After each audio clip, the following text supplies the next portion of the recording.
Dans l'épître de Paul aux Éphésiens, au chapitre 5 et verset 8, nous lisons « Vous étiez autrefois dans l'obscurité, mais maintenant, par votre union avec le Seigneur, vous êtes dans la lumière. Par conséquent, comportez-vous comme des personnes qui vivent dans la lumière, car la lumière a pour fruit toutes sortes de bonté, de droiture et de vérité. » Vivre dans la lumière, ça se voit, c'est visible. Cela a des conséquences. Cela a des conséquences sur nos comportements. Le fruit que nous portons, c'est de la bonté, droiture et vérité.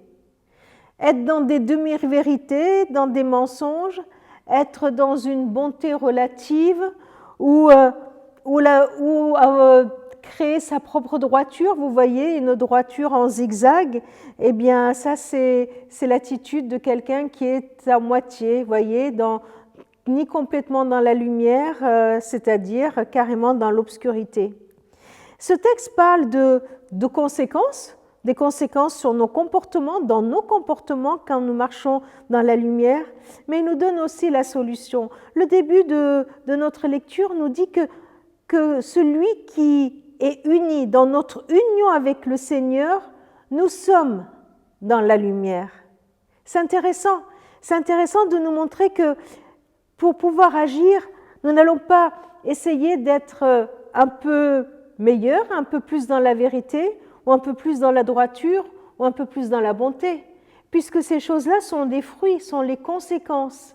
Alors, pour pouvoir voir ce fruit, pour vivre cela, eh bien, revenons encore une fois à la source. Être dans la lumière parce que nous sommes en union avec le Seigneur. Retrouvons notre union avec le Seigneur, celui qui nous unit à lui et qui s'unit à nous.